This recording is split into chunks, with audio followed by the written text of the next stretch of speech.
Welcome to GK current affairs point friends. I hope आप लोग अच्छे होंगे। तो आज मैं आप लोगों के लिए रीजनिंग का एक पार्ट क्यूब एंड डाइसेस का क्वेश्चंस लेके आया हूं और इसको पूरा बेहद आसान तरीके में समझेंगे। आप लोग ये वीडियो पूरा देखिएगा तभी आप लोगों को इसको अच्छे से करने बेहद आसान तरीके से यानी 5 से 10 सेकंड में आप लोग क्यूब एंड डाइसेस का क्वेश्चंस को सॉल्व कर दीजिएगा। ये मैं आप लोगों से गारंटी लेता हूँ। तो चलिए, अभी आप लोगों ने मेरे चैनल को अभी सब्सक्राइब नहीं किया तो चैनल को सब्सक्राइब कर दीजिएगा। तो चलिए स्टार्ट करते हैं। जैसे डाइस क्यूब एंड डाइसेस से आप लोगों का क्वेश्चन आता है, मोस्टली क्वेश्चन रहता है कि इस नंबर के अपोजिट क्या होंगे। आप लोगों ने एग्जाम दिया हो तो आप लोगों को पता है। तो इसका दो तरीका होता है, एक स्टैंडर्ड एक जनरल। स्टैंडर्ड में क्या रहता है, स्टैंडर्ड का नियम है, जैसे ये डाइस है, डाइस तीन तरीका का 3 नंबर है। जैसे sum of two sides never become 7, जैसे sum of two sides never become 7 होना चाहिए। 3 और 6 9 होता है, 6 और 2 8 होता है, 3 और 2 5 होता है। यानी कोई तरीका से आप लोग देखें यहाँ पर ही 7 नहीं हो रहा है। और एक रहता है जनरल फॉर्म। जनरल फॉर्म में sum of any two sides become 7, इसमें 7 होगा, इसमें 7 नहीं होगा स्टैंडर्ड में। तो इसका मेन देखिए 3 2 5 नहीं होता, लेकिन 3 4 7 हो रहा है ना, कोई भी साइड का सम 7 हो रहा है, 5 to 7। तो इसका रूल है। तो चलिए पहले मैं स्टैंडर्ड रूल बतलाता हूँ। स्टैंडर्ड का क्या रूल है, जैसे देखिए यहाँ पर डाइस है 1 5 4, 3 डाइस का नंबर है। तो इसमें क्वेश्चन है अपोजिट ऑफ 1, तो इसमें नेवर बिकम 7 होना चाहिए। तो 1 में क्या या ऐड कीजिएगा तो 7 हो जाए। तो 1 में आप यदि 6 ऐड करते हैं, क्या 6 ऐड करेंगे तो 7 हो जाएगा। तो यहाँ पर 1 का ऑपोजिट क्या होगा, 6 होगा। वैसे ही 4 का ऑपोजिट पूछा है, तो 4 में क्या ऐड करेंगे तो आप 7 होगा। तो 4 में आप यदि 3 को ऐड करते हैं तो वो 7 होता है। सेम यदि 5 में आप क्या ऐड कीजिएगा कि 7 होगा, 5 में 2 ऐड कीजिएगा तो 7 होगा। यानी 5 का ऑपोजिट 2 हुआ, 5 का ऑपोजिट 2 हुआ, 4 का यहाँ 3 होगा, 1 का ऑपोजिट 6 होगा। तो 1 का ऑपोजिट क्या होगा, 6 होगा। ये मैं बेहद आसान तरीके में आप लोगों को समझा दिया। जस्ट आप 5 + 2 7 करना है, 4 + 3 1 + 6 7 आप लोगों को बनाना है। तो वही जो नंबर आप लोग ऐड कीजिएगा वही इसका ऑपोजिट होगा। तो इसका ये स्टैंडर्ड फॉर्म है, हमेशा याद रखिएगा, नेवर बिकम 7 होना चाहिए, तभी ये फॉर्म आप लोग यूज़ कर सकते हैं, अन्यथा आपको जनरल में जाने होगा। तो चलिए नेक्स्ट आप लोगों को ले चलता हूँ। तो जनरल का कंडीशन क्या है, जनरल में 2 कंडीशन है।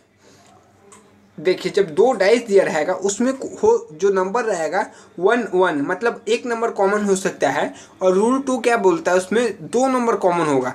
जैसे यहाँ 2 1 और 5 कॉमन है, इसमें भी 1 और 5 कॉमन है। पहले मैं रूल नंबर 1 से, मतलब 1 नंबर कॉमन है, यहाँ से ले चलता हूँ। जैसे 1 3 5 1 6 5, तो यहाँ पर कॉमन क्या है, 1 कॉमन है। तो एक जो कॉमन है इससे आप लोग क्लॉकवाइज ऐसे मूव कीजिएगा, क्लॉकवाइज मूव करना है। तो 1 हुआ, 1 जैसे हुआ, 2 हुआ, 3 हुआ, सेम क्लॉकवाइज यहाँ इसमें मूव कीजिए, 1 हुआ, 6 हुआ, 5 हुआ। तो जिसका जिसका आपको दिखाई दे रहा है, 3 का ऑपोजिट 5, 2 का ऑपोजिट 6, 1 का ऑपोजिट 1। तो आप लोगों को यहाँ से ये पैटर्न समझ में आ गया होगा। अच्छा 1 का ऑपोजिट 1 तो होगा नहीं, तो 1 का ऑपोजिट वो होगा जो संख्या यहाँ पर ही नहीं दिया हुआ है। तो देखिए 2 दिया है, 3 दिया है, 6 दिया है, 5 दिया है, 4 तो कहीं नहीं दिया है ना। तो 1 का ऑपोजिट क्या होगा, 4 होगा। बस बेसिक है, बहुत आसान है, क्लॉकवाइज मूव करना है यदि एक नंबर कॉमन।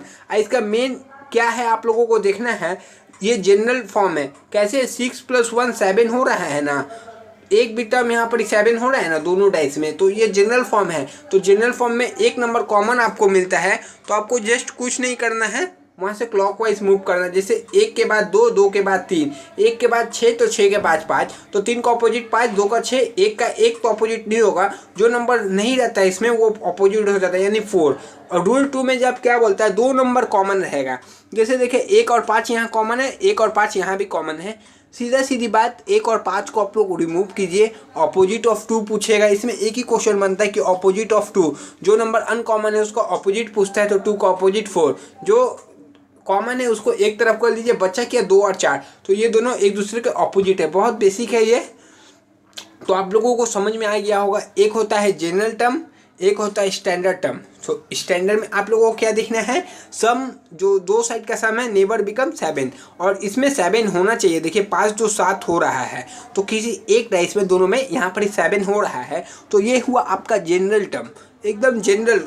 और वो जो फर्स्ट में नेवर बिकम 7 तो वो स्टैंडर्ड होगा। तो चलिए इसके बेसिक पे कुछ क्वेश्चन कर लेता हूँ। तो क्वेश्चन देखिए, पहला एक डाइस दिया है 6 2 5 5 1 4। आप लोगों को पहले क्या देखना है, पहले देखना है ये जनरल है कि स्टैंडर्ड है। आप लोग कोई भी तरीके से देखें, यहाँ पर 7 हो रहा है, 6 2 8 2 5 7 6 5 11, 7 नहीं हो रहा, 5 1 6 4 1 5 5 4 9, यहाँ भी 7 नहीं हो रहा। जब आप लोगों को 7 नहीं होगा तो आप लोग पता चल गया ये कौन सा है, ये जनरल है, जनरल डाइस में आता है।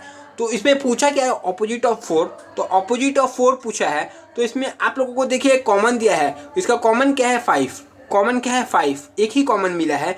तो 5 से आप लोग क्लॉकवाइज मूव कीजिए, जैसे 5 हुआ, 6 हुआ, 2 हुआ, फिर यहाँ ये वाला डाइस में से 5 हुआ, 1 हुआ, 4 हुआ। आपको ऑपोजिट ऑफ 4 पूछा है यहाँ पर ही, तो ऑपोजिट ऑफ 4 क्या हुआ, 2 हुआ, ऑपोजिट ऑफ 6 क्या हुआ, 1 हुआ, ऑपोजिट ऑफ 5 पूछेगा तो यहाँ कौन सा नंबर मिसिंग है, मिसिंग नंबर 3 है। तो यहाँ पर क्या आंसर आएगा, तो मिसिंग नंबर 3 इसका आंसर आएगा। चलिए नेक्स्ट जो एग्जांपल है उसको लेता हूँ। जैसे यहाँ पर 2 डाइस दिया हुआ है 4 2 1 5 3 1। तो इसमें आप लोगों को देखना है क्या ये सम इसका स्टैंडर्ड है, ये मेन स्टैंडर्ड है कि नहीं है। तो आप लोग देखिए इसका सम जो हो रहा है नेवर बिकम क्या हो रहा है, 7 नहीं हो पा रहा है, 4 2 6 5 3 8 3 1 4। और पिछले वाला क्वेश्चन में आप लोग देखिए 5 2 7 हो रहा था, पिछले वाले क्वेश्चन में 7 हो रहा था, इसलिए ये जनरल था। पर इसमें कहीं 7 नहीं हो रहा है सम, 7 सम नहीं होगा। मतलब आप लोगों को ऑपोजिट ऑफ 1 पूछा है, 1 में क्या ऐड कीजिएगा तो 7 होगा, 6। तो यहाँ पर इसका ऑपोजिट क्या होगा, 6 होगा। सेम यदि 2 का ऑपोजिट पूछा जाता है, 2 में क्या आप ऐड कीजिएगा तो 7 होगा, तो 5 ऐड कीजिएगा तो 7 होगा। सेम यदि 3 का ऑपोजिट पूछा जाता है तो 3 में आप क्या ऐड कीजिएगा तो आप 7 तक पहुँचिएगा, तो 4 ऐड कीजिएगा तो आप 7 तक पहुँचिएगा। चलिए नेक्स्ट एक और क्वेश्चन लेके आप लोगों को पूरा बेसिक है। तो देखिए इसमें 4 डाइस लिया है, इसमें आप लोगों को पहले ये देखना होगा ये स्टैंडर्ड है, जनरल है। तो देखिए 6 और 3 9, 6 और 2 8, 6 2 8, 6 4 11, 4 2 6। इसमें कोई भी ऐसा नहीं है कि जिसमें सम नेबर 7 हो रहा है, सम किसी में 7 नहीं हो रहा है। तो सम जब 7 नहीं होगा तो ये स्टैंडर्ड हो जाएगा। तो स्टैंडर्ड में ऑपोजिट ऑफ 6 यदि पूछ रहा है तो ऑपोजिट ऑफ 6 क्या होगा, 6 में क्या है, या आप ऐड कर सकते हैं जो आप इसको 7 बना सकते हैं। तो 6 में आप 1 यदि ऐड करते हैं तो आप उसको 7 बना सकते हैं। तो ये क्वेश्चन यहाँ पर इसमें आंसर होगा 1, तो 6 का ऑपोजिट 1 हो जाएगा। फिर 2 3 का कोई ऑपोजिट पूछेगा तो +4 कीजिएगा। सेम यदि जैसे कोई 2 का ऑपोजिट पूछेगा तो उसमें 5 कीजिएगा। सेम कुछ भी इसमें पूछ ले, 4 पूछ ले तो +3 कीजिएगा तो 7। तो इसका ऑपोजिट क्या होता है, 3। जो आप नंबर ऐड करके 7 बनाते हैं वही उसका ऑपोजिट होता है। बस यही बेसिक फंडा है, इसमें और कुछ नहीं है। क्यूब एंड डाइस से सबसे इजी एंड इजी रीजनिंग का टॉपिक है। आई होप फ्रेंड्स आपको ये वीडियो अच्छा लगा तो मेरे वीडियो को लाइक चैनल सब्सक्राइब कीजिएगा और वीडियो अपने दोस्तों तक पहुंचाइएगा, जिससे उनका ये कॉन्सेप्ट सबसे आसान तरीके से क्लियर हो जाए। तब तक के लिए जय हिंद फ्रेंड्स, नेक्स्ट वीडियो में आपसे फिर मिलेंगे।